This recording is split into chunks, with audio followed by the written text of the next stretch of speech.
Hey, I'm Herald sportswriter Manny Navarro here, joined by David Furones. We're at Northwestern High School, site of a huge game this week. Actually, not the site, but team involved anyway. They're playing Carol City this week, and probably the biggest game of the week because one of them's going to make the playoffs, the other one isn't. Huge rivalry. I covered great Northwestern Carol City games in the past.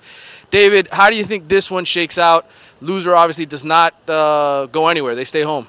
And Manny, I can only imagine what some of those old school Carol City-Northwestern games were like. But yeah, this game really is all or nothing for both of these teams, even more so for Carol City because the Chiefs would win the district if they come out on top. They would win the tiebreaker against Central from their earlier upset against them. And Northwestern needs it to get that runner-up spot. Ultimately, we're here. We're at Northwestern. You just did a great interview with Coach Max Edwards. But I'm going with the Chiefs. I just don't see them dropping 2 in a row in the district after that Central win. They bounced back after the loss against Norland. Well, I'm on the other side of it. I think it's such an emotional week. We just got a chance to talk to Thomas Burns, the younger brother of Artie Burns. He's a Hurricanes commitment, just like his older brother who's playing for the Hurricanes now and leading them with 5 interceptions this season. And both of them lost their mother this week. A tragic story, basically heart attack, and passed away at age 44. And so I think this Northwestern team, they're coming off a huge win against Norland. They've got the emotion this week. They're rallying behind Thomas. They want to win this game. I think they're going to play emotional. I think they're going to pull it off. And I wouldn't be surprised if that happens either. Andre agrees with you too. Yeah, speaking of Andre, he's not here this week. Unfortunately, tragedy for him as well. His grandmother passed away this morning. Sweet lady. I got to know her over the years and took care of Andre growing up. And our hearts and our prayers are not only with the Burns family, but also with Andre this week. All right, David, let's get to some of the other big games. The one I'm going to be covering Friday night, I'm actually looking forward to it. Hallandale taking on American Heritage. This is obviously a huge game in terms of District 16 5A District Championships, the unofficial District Championship or the official District Championship, whatever way you want to call it. How do you see this shaking out? Who do you think wins? Well, yeah, it's a District Championship. You think when they created the schedule, they had these matchups in place, thinking, okay, Hallandale and Heritage are probably going to come out of that. Let's give them a district title game at the end of the season. So these are the 2 teams that survived that District of Death because you have Coconut Creek, Jackson, Cardinal Gibbons. Coconut Creek might be the best team that won't be in the playoffs in the entire state possibly. So it comes down to Hallandale and Heritage. I see Heritage winning it by a slim margin. Both teams very talented on both sides of the ball. I think Heritage just has a little bit more, and Mike Rumpf and his Patriots pull it off. Yeah, they're defending 2-time state champions and 2-time defending state champions. And as much as I like Hallandale's offense, I think Heritage almost has the perfect balance. Either way, this is just a precursor. These teams are probably going to end up meeting each other again in the second round of the playoffs, so we'll see them again. Gables undefeated, 7-0, taking on number 2 Columbus, who's 9-0. And I'm giving you the rankings here in our top 20 poll. Look, Coral Gables a couple years ago, right on the doorstep of getting to state. Last year, Columbus breaks through. They make it to state. Who's the better team? I don't know if you've seen these teams during the regular season, but who's the better team of these 2?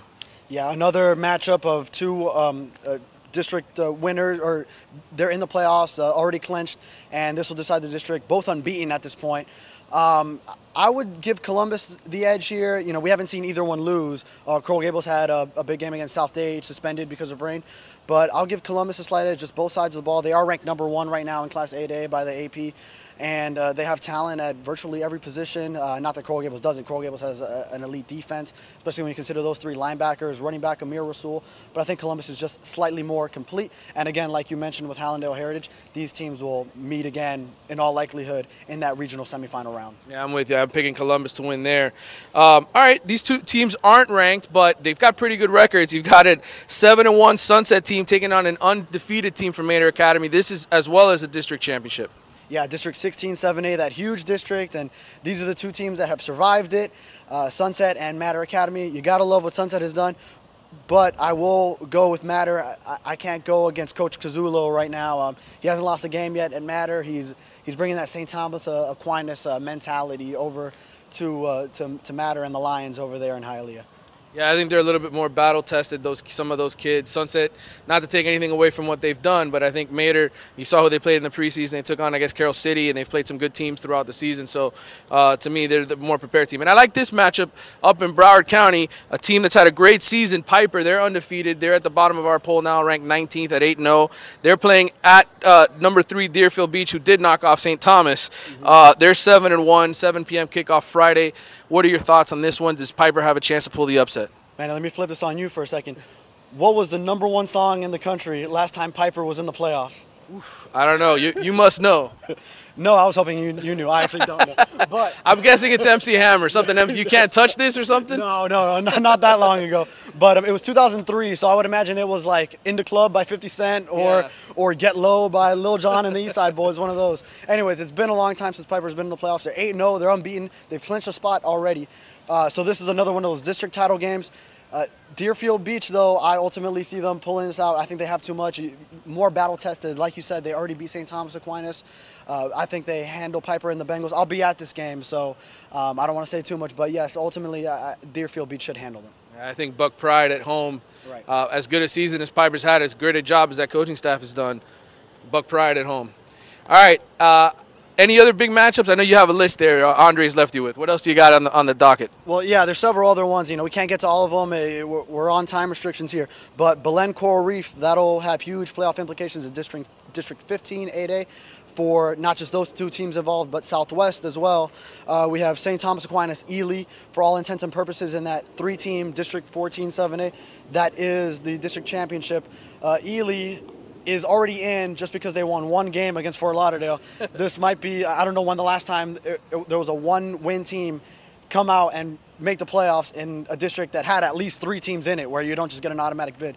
But St. Thomas Aquinas should win easily, win the district championship.